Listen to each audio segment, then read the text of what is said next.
Vamos entonces a terminar, a cerrar esta época. ¿Qué nos va a llevar las siguientes clases? Directamente es hacia el Renacimiento y la Revolución Francesa, para lo cual tenemos que cerrar algunas perspectivas que nos han ido faltando, sobre todo por las consideraciones del cierre propio de esta temporalidad. ¿De qué época estamos hablando, por si acaso, si les quedaba alguna duda el otro día? La Edad Media, el Medioevo, la época medieval, como quieran llamarlo. Esto es lo que hemos estado nosotros dilucidando, sacando. Hemos visto principalmente algunos acontecimientos. ¿Dónde inicia la época medieval? Con la caída del Imperio Romano. No se olviden esto, ¿sí? Hemos visto algunas consideraciones, pero la época medieval concluye con la caída del Imperio Romano. Ahora, dentro de esta Edad Media hemos visto la influencia árabe, cómo ha tenido la influencia árabe en la época medieval, cómo se ha dado el surgimiento a través de las cruzadas de la religión cristiana, cómo en este afán y esfuerzo de mantener el control a través de los papas, que principalmente esa era la perspectiva, se dio las cruzadas, no se logra alcanzar Tierra Santa, entonces se ve un debilitamiento del papado, de los papas, y se da un surgimiento principal de lo que será el Imperio Carolingio, quienes impulsan a través también de la religión las primeras universidades, y el rol de la Iglesia en la cultura ha tenido una consideración importante.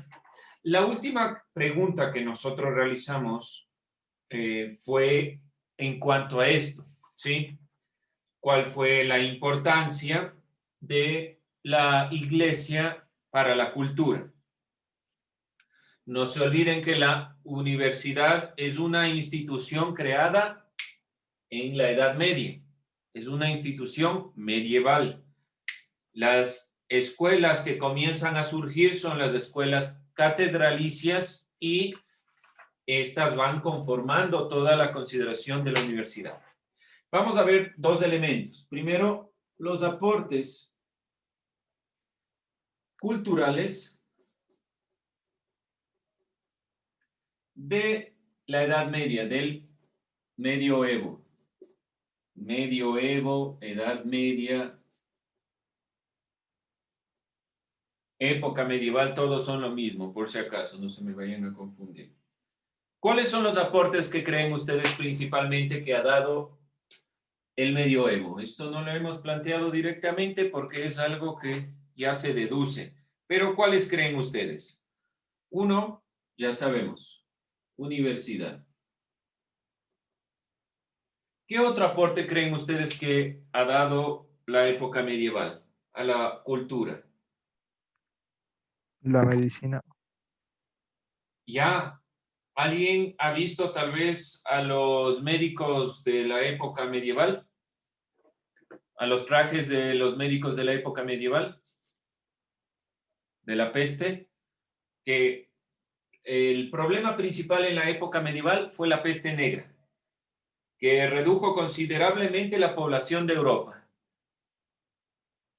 Y los médicos, como estaban muy ligados todos a esta perspectiva religiosa, tenían una conformación, una perspectiva, que la mayoría de estos elementos que se asocian a la peste negra estaban directamente relacionados con la perspectiva de los pecados y tenían una indumentaria algo particular. ¿Alguien ha visto tal vez esa indumentaria, cómo se vestían los médicos de esa época? ¿Nadie? Ya les voy a poner una imagen. Denme un momento. Entonces también aportes en la medicina. ¿Qué otro tipo de aporte da el medioevo? Que había muchos prejuicios en las consideraciones de medicina, pero por lo menos hay hechos en esta consideración. Otros aportes que puedan encontrar, que podamos nosotros puntualizar.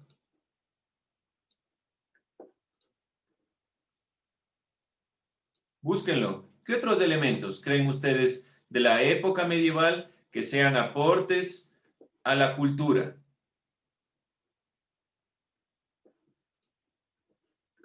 A ver. Chan, chan, chan.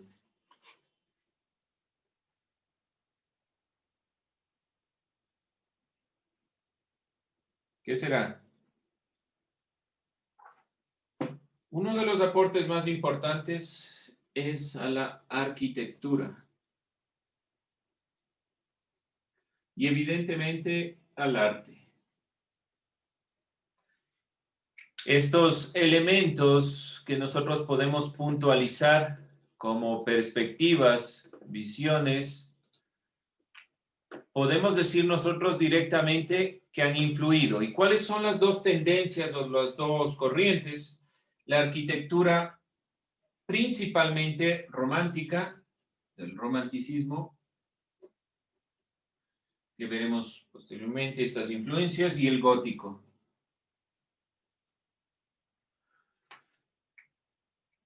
Dentro de estas perspectivas se han ido instruyendo algunas de las visiones principales de lo que es la influencia que ha tenido esta consideración de lo que es propiamente el medioevo. Vamos entonces, visualicen, así se planteó, sobre todo para lo que es la peste. Esta es una imagen de los médicos de la época. Utilizaban estos elementos, algunos médicos usaban la indumentaria para no contagiarse supuestamente de la enfermedad, de ahí esta especie de pico. Y también nosotros consideramos que la perspectiva está muy ligada a la visión de que no les afecte los pecados del enfermo. ¿Sí? Tienen una especie de túnica y la conformación de estas máscaras. No se olviden de esto, es muy particular la consideración de los médicos de la época medieval para no contagiarse de la peste. Otros hechos del medioevo, se estableció un tribunal de la Santa Inquisición. Esto es de lo más criticado a la influencia cultural. Se produjo guerras que ya hemos visto y existió una serie de problemas como la peste negra, las enfermedades y la hambruna de la época. Dentro de las esculturas surgen estas dos tendencias y surgen los vitrales muy importantes de la pintura y de la consideración gótica.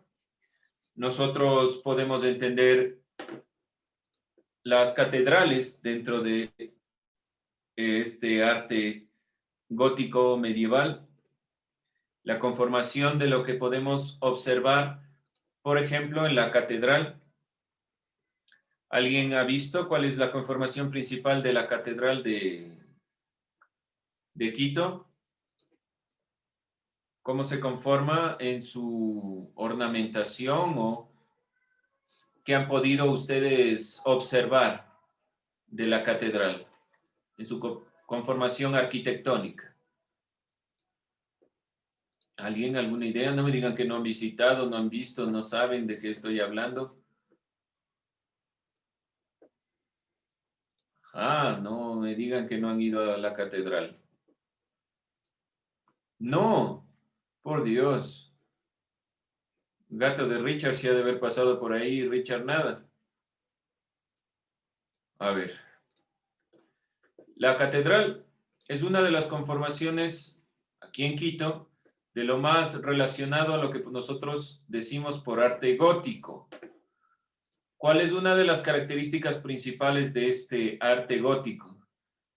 La Catedral de Quito tiene estas conformaciones que son o se llaman rosales. ¿Alguien alguna idea, alguna perspectiva ha visto esto? Dígame, Keila, ¿qué pasó? ¿Qué le sucedió? Esa no es la basílica. La basílica, sí, la catedral, es una catedral. Es que yo con la catedral me confundí con una que queda en el centro. Ah, bueno, la basílica, dentro de la conformación, la Basílica del Voto Nacional, como se la conoce, es una de las consideraciones de estilo gótico, más importante, no se olviden, bueno, la Basílica del Voto Nacional. Dentro de esta conformación hay varios elementos que ustedes pueden aquí puntualizar. ¿Cuál es uno de los más importantes? Lo que pueden observar aquí, esta especie de, ¿cómo decirlo?, de rosetas, de conformaciones, de vitrales principalmente, que tienen varios lugares. La conformación de las gárgolas es propio del gótico. ¿Y por qué la extensión hacia arriba? ¿Por qué tan grandes son estas basílicas, estos lugares, estas catedrales, como la Catedral de Notre Dame o la Basílica del Voto Nacional? ¿Por qué creen ustedes que son tan altas? ¿Por qué creen que se conforman así y no como las iglesias, como la Compañía de Jesús, por ejemplo? Dígame, David. Porque tenía la perspectiva de que mientras más alto sea la punta de la iglesia, más cerca están del cielo. Muy bien, la conformación o la perspectiva es que mientras más alta sea, mientras más grande pueda ser la punta, más nos acercamos a Dios. Esa es una de las perspectivas que nosotros podemos puntualizar. Pero las características, por ejemplo, en esta conformación de lo que es la Basílica del Voto Nacional, la basílica que nosotros conocemos, tienen estos vitrales, estas conformaciones de estas estructuras, tienen una serie de gárgolas que son aquellos guardianes, como deben haber visto también dentro de las imágenes de lo que es la Catedral de Notre Dame, que es un ejemplo arquitectónico de Francia más conocido y que tuvo algunos inconvenientes con el último incendio. Entonces, estas conformaciones son propias del gótico, de este estilo que se llama gótico. El estilo romántico es un estilo artístico que fue utilizado entre el siglo X, entre el siglo X y el siglo XIII después de Cristo, y se dio en un contexto en el cual las construcciones eclesiásticas se estaban expandiendo por Europa. Si muchas de estas construcciones estaban cerca de los poblados rurales, hubo otros casos como algunas conformaciones propias de Europa que se van dentro de esta perspectiva de lo que es lo romántico en el medioevo. Vamos, ya les voy a poner alguna imagen sobre lo romántico en la arquitectura. Hablamos principalmente de las abadías y estas conformaciones de unas estructuras que van saliendo o devienen de la conformación principal o de las estructuras principales de lo que han dejado la influencia árabe. De ahí nace el romántico o el romanticismo en la perspectiva de lo que es la arquitectura, principalmente, perdón, más que romántico, aquí estoy cometiendo un error, principal, románico, perdón, un error de concepto, pero dentro de esta consideración vamos a visualizar algo que nos puede hacer comprender esta perspectiva, nos permita comprender esta visión. Recordemos, ¿cuál es la influencia principal de los árabes? Si nosotros recordamos, la influencia principal de los árabes es la consideración de lo que se llama el arte mudéjar, este arte relacionado con la perspectiva parecida a las mezquitas, este arte románico que es la influencia directa a la arquitectura y al arte de la época medieval, se caracteriza o se genera a través de la influencia de varios elementos, pero sobre todo las consideraciones árabes, las consideraciones romanas, las perspectivas bizantinas. Dentro de estos procesos, dentro de estas perspectivas, podemos nosotros decir y considerar esta visión como un elemento puntual, como una perspectiva importante del arte propio y de la arquitectura de esta época. Entonces vamos visualicemos esta visión, esta perspectiva de lo que les estoy diciendo, de lo que podemos decir como influencia importante de la época medieval. Y dentro de estas consideraciones, como ustedes puntualizaron, podemos nosotros visualizar aquí lo que es propiamente esta arquitectura románica, las conformaciones parecidas, si se dan cuenta, a lo que son las estructuras que devienen de los árabes, de estas conformaciones y estas partes arquitectónicas muy parecidas al mudéjar. En cambio, el gótico ya tiene otra conformación. El estilo artístico del gótico principalmente fue empleado entre el siglo XIII y el siglo XV. Su contexto fue el fortalecimiento de los centros urbanos, por eso la conformación de los lugares donde están estas catedrales, la basílica en el caso del Ecuador, para que no haya ninguna confusión. Y su contexto fue el fortalecimiento de los centros urbanos, junto a las universidades y los espacios de comercio. Aquí se da el impulso del gótico, ¿sí? Dentro de los centros urbanos. En cambio, el lo románico está a las afueras, a excepción de algunas abadías, pero el uso de la luz establece una pedagogía más vivencial hacia el fiel cuando ingresa al espacio sagrado. Por ejemplo, que nosotros notamos cuando vamos a la basílica, la consideración de la extensión de los techos, de la cantidad de luz diferente a otras iglesias. Por ejemplo, si vamos a la Compañía de Jesús, que es propia del barroco ecuatoriano, de la conformación de los elementos que devienen de las ideas de la época medieval, pero en otra forma artística, lo primero que vemos es ese encierro y la sobrecarga de elementos. En cambio, en el gótico se ve la amplitud, la luz, porque tiene una serie de vitrales, una serie de estructuras. Dentro de estas consideraciones, la arquitectura monumental, caracterizada por el uso del arco, de las bóvedas, de los vitrales, de la vidrería, las gárgolas, es propia del gótico. Estas consideraciones como arquitectura, más allá de lo que nosotros podamos observar, mirar, no se olviden sobre todo la basílica y la catedral de Notre Dame dentro del gótico, y podemos mirar alguno del arte románico como la perspectiva de esta conformación más rural. Lo que nosotros tenemos en el Ecuador, algo de arte gótico, muy poco, y sobre todo el barroco, que deviene de la conformación de estas perspectivas, sobre todo del arte mudéjar. Esto como cierra las visiones y las perspectivas que hemos venido dilucidando. Si en algo les confundí, gracias por su pronta escucha y no se olviden, siempre opinen. Puedo yo tal vez irles confundiendo con algo y podemos plantearlo, como conocemos aquí la basílica y yo hablaba de las catedrales en general, o sea, de la catedral como la de Notre Dame, pero es verdad, aquí nosotros tenemos la perspectiva de la que está al lado del Palacio Nacional, como la catedral, entonces ahí podía yo cometer algún error. Gracias por eso. Y vamos a continuar y a hacer un cierre de esta perspectiva. ¿Qué quiero que nosotros relacionamos para la siguiente clase?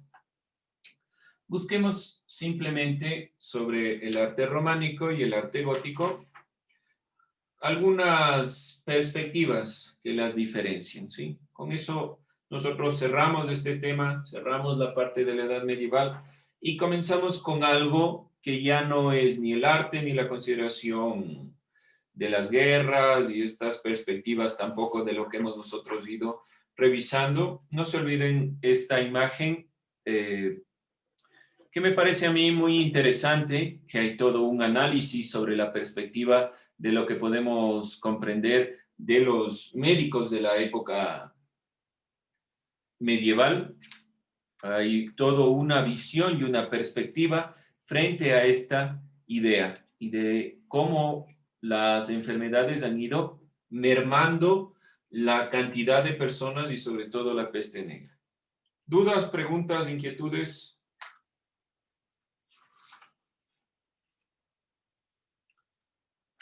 Aquí hubo en la época medieval también un impulso a la filosofía, pero solo desde un punto de vista, del que la religión pueda tomar parte. Uno de los pensadores importantes del medioevo, Santo Tomás, y principalmente el filósofo que yo he planteado, que es Guillermo de Ockham, que da la transición, son dos pensadores y filósofos como aportes también culturales. No se olviden, otro aporte cultural que tenemos a la humanidad es la filosofía medieval. La filosofía medieval es una época, así como en la historia, en la filosofía también se la separa. Se la separa en filosofía antigua, medieval, moderna y contemporánea, y posmoderna, que se habla en la actualidad. Por lo tanto, el medioevo también ha influido o ha tenido un aporte en la filosofía. No se olviden de Santo Tomás de Aquino y de Guillermo de Ockham. Finalmente, y cerrando esta perspectiva, debemos nosotros comprender un sistema político. Se llama el feudalismo, que es principalmente, diría yo, más económico, pero tiene relaciones y perspectivas políticas también. Feudalismo. El feudalismo es un sistema económico, principalmente, ya cerrando todas las influencias que pueden haber. Este sistema económico, si volvemos la mirada al siglo V, la crisis de la caída del Imperio Romano, el problema de la separación, principalmente por la ruptura que hay dentro de la ideología, el problema de la separación entre el Imperio Romano de Occidente y Oriente, la creación del Imperio Bizantino, posteriormente la creación del Imperio Carolingio, y todos los elementos que hemos ido puntualizando, se generan como una perspectiva de quiebre en el modelo económico. Ya no funciona el imperio como tal. Acuérdense que el Imperio Carolingio también cayó. Comienzan a ser los reyes los que van a tener la fuerza como tal. En Occidente fueron parte de esta consideración y mientras colapsaba las instituciones del esclavismo, nacían nuevas prácticas relacionadas con nuevos conceptos y estructuras de la economía. El feudalismo tiene una consideración de una estratificación social, piramidal, por decirlo de una forma más eficiente, donde en la parte superior está el rey, y acuérdense que quienes querían gobernar eran los papas. Posteriormente podemos nosotros comprender que aquí estará toda la parte de la iglesia y la nobleza, los monjes y finalmente los campesinos. ¿Cuál era la estructura, por ejemplo, del imperio griego, del imperio romano, principalmente del imperio romano? La estructura económica estaba basada en la esclavitud, si recordamos eso. ¿Quiénes eran los que cultivaban? No eran directamente los campesinos, sino eran los esclavos. Y por eso podían dedicarse a otras situaciones, como la filosofía, como la matemática. Los griegos, los romanos. El imperio romano, sobre todo cuando se convierte en imperio después de ser república, tiene esta consideración muy fuerte. Se cae el imperio romano y comienza directamente lo que es el medioevo.